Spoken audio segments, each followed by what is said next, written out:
Nella nostra regione sentiamo tanto parlare di crescita, anche di crescita occupazionale. Si dice sempre che secondo i numeri aumentano i lavoratori e anche i giovani lavoratori. La realtà non è esattamente questa.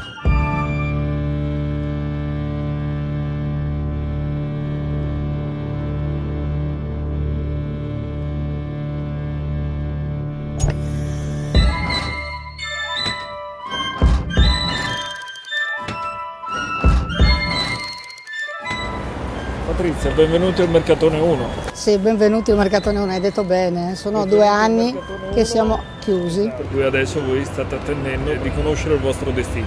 Dopo 3 bandi andati praticamente a buco, adesso l'ultimo, sembrerebbe che ci siano dei compratori, 7, però verremo venduti chiaramente a spezzatino. E noi non sappiamo ancora niente, chiaramente, cioè, le voci sono tante, però i fatti sono pochi. In tutti questi anni abbiamo cercato di sensibilizzare anche la regione per fare in modo che le nuove attività che hanno aperto qui nei paraggi potessero in qualche modo anche solo farvi delle selezioni. Qualcuno vi ha mai chiamato? No, la risposta che mi è stata data è che la regione non può aiutare tutti i disoccupati. Questa è stata la risposta. Qui eravamo una quarantina, persone che comunque hanno una certa età e che se non riaprono qui non troveranno più lavoro.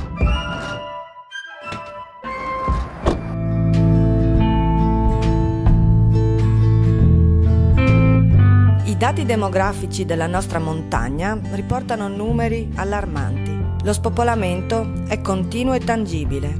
Qui siamo rimasti in 380, 350, è un paese che ha molte abitazioni vuote, sì, sono tante sì, con le case, perché magari ha gente che abita fuori, alle 5 esce uno dalla stalla e va in latteria, l'ultimo.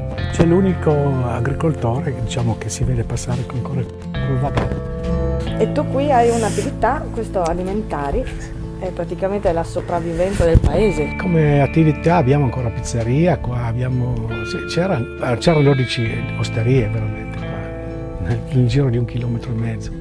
E adesso se ne è ancora 4-5 tra pizzeria e ristoranti. Si tiene duro perché uno è legato anche dove vive, dove è nato. Insomma. Si tratta di tenere vivo un paese, comunque della gente ci abita. Sei tu e basta? Io e basta.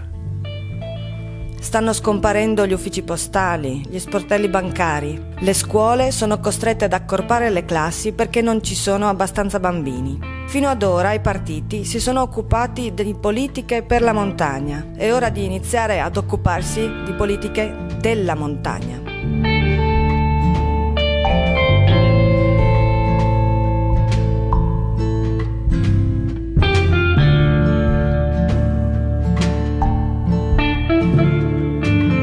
Questo è uno, passato il fiume ci sono altri capannoni commerciali e tutto nel giro di veramente pochi chilometri per servire poi un bacino di utenza che non giustifica una tale superficie commerciale. Poi è bello vedere il centro commerciale con la casa colonica tipica davanti, com'era la campagna prima che costruissero tutto questo. Continuano a costruire e questi sono abbastanza vuoti. Parcheggi dove non c'è nessuno. Metà dell'edificio, del capannone, completamente vuoto, nuovo, abbandonato, in attesa di compratori.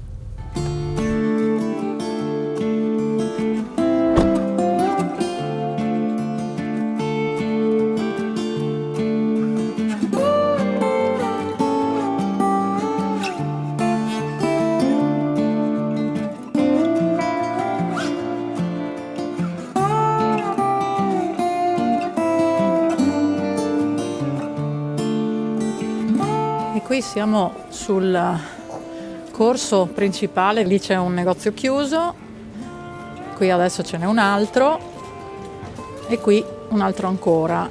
È l'effetto dell'apertura di tutti questi centri commerciali che poi si riflette sul centro cittadino a 2 passi dal municipio di Pordenone.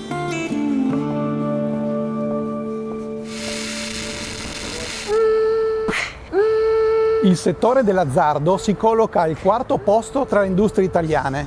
Nel 2016 in Friuli Venezia Giulia sono stati bruciati 1,5 miliardi di euro. Lo stesso anno abbiamo depositato in Consiglio regionale una proposta di legge per rendere più stringente il contrasto del gioco d'azzardo. Tra le altre cose prevedevamo di vietare qualsiasi attività pubblicitaria relativa sia all'apertura che all'esercizio di sale giochi e sale scommesse, introducendo inoltre il divieto di oscurare le vetrine. Queste nostre proposte nel 2017 sono diventate legge. Andiamo a vedere se la legge viene rispettata. Tantissime attività locali, anche storici, ormai si stanno trasformando in sale giochi e sale scommesse. Qui alle mie spalle abbiamo il conservatorio e quindi una scuola di musica.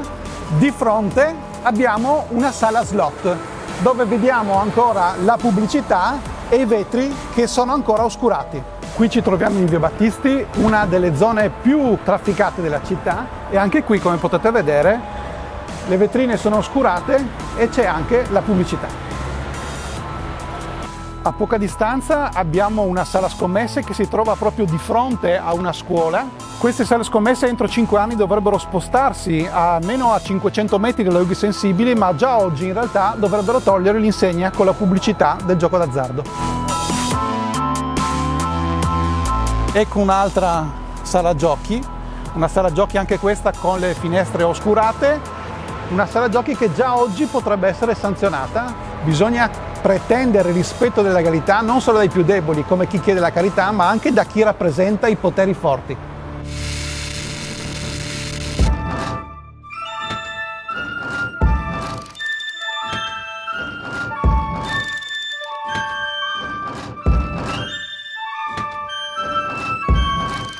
Io sono una giovane laureata da poco, con già 2 lauree. L'università offre uno spazio a aziende che cercano nuovi occupati. L'anno scorso è stato fatto un recruiting day all'università da parte di un'importante azienda alberghiera della ristorazione di Trieste. Abbiamo svolto un vero e proprio lavoro che altrimenti l'avrebbe fatto qualcun altro, sarebbe stato retribuito. Finiti questi giorni di corso, le prospettive di lavoro sono state ben diverse, perché ovviamente i lavori a cui serviva una qualifica non sono stati neanche proposti, sono stati proposti lavori di livello molto più basso e a condizioni molto più basse rispetto a quelle, diciamo, i soliti voucher pagati anche, non dico come.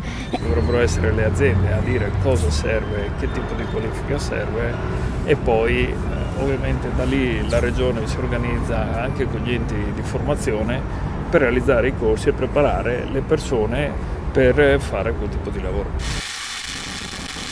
Gradisca di Isonzo è una cittadina di 6.500 abitanti e vede la presenza del CARA, il centro di accoglienza. È ovvio che in una comunità la presenza di circa 700 persone in una struttura vicina tra l'altro al centro rende ovviamente l'integrazione impossibile. Non riusciamo, allora cosa vuoi fare? Fai baruffa? No, perché l'Italia funziona così. Destra, sinistra, centro, alto, basso. Così bisogna parlare, no? Così la gente capisce subito, sai? C'è bisogno invece di una ripartizione equa su tutto il territorio regionale di queste persone, in maniera tale che ogni comune possa fare la propria parte.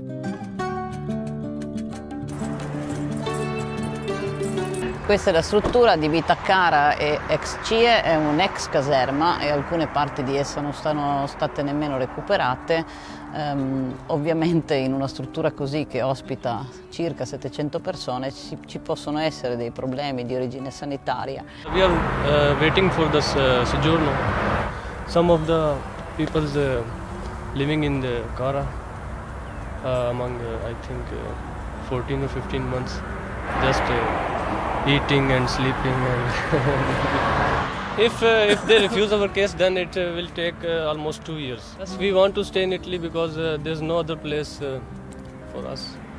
Negli anni ci sono stati degli episodi che hanno visto l'intervento delle forze dell'ordine e questa è una dimostrazione ancora maggiore del fatto che strutture così non possono che creare problemi e non integrazione fra i popoli. Ogni anno in Italia si sprecano più di 5 milioni di tonnellate di cibo per un valore di diversi miliardi di euro. Questo è un dato inaccettabile. Come gruppo regionale abbiamo sollecitato inutilmente e più volte la maggioranza in questa direzione e nel 2017 abbiamo presentato una proposta di legge per ridurre lo spreco alimentare e farmacologico, sostenendo le associazioni che già oggi distribuiscono gratuitamente il cibo in avanzo. Il risultato è ridurre l'impatto ambientale causato dai rifiuti e aiutare le tante famiglie in difficoltà. Ma è bello comunque, veramente. È proprio che le viene su, le scatole, le sorridi un po' di più, le scatole, magari l'aggregazione, no? Che tutti non li mancano.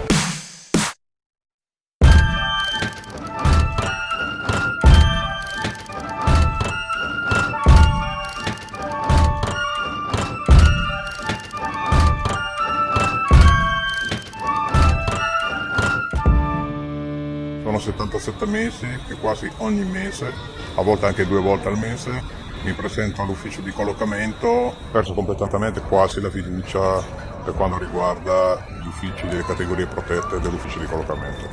Tu hai da quest'anno fatto anche la domanda per la misura di inclusione attiva regionale. Sono passati 7 mesi praticamente da quando hai firmato il patto. Sì, ho preso solo maggio-giugno. Tu hai preso 2 mensilità. A volte per delle necessità vado da amici o parenti, naturalmente mi faccio dare di piccoli prestiti per dei pagamenti di bollette o quant'altro. Quello che posso dire è che io sento in televisione di continuo che da parte del PD, della sinistra, di altri partiti, che va tutto bene. Da parte mia io il fatto che vada tutto bene non lo vedo, perché vedo le difficoltà mie, dei miei compagni, dei parenti. L'Italia cresce, l'economia cresce, però poi alla fine sta crescendo povertà. I poveri, i precari e i disoccupati.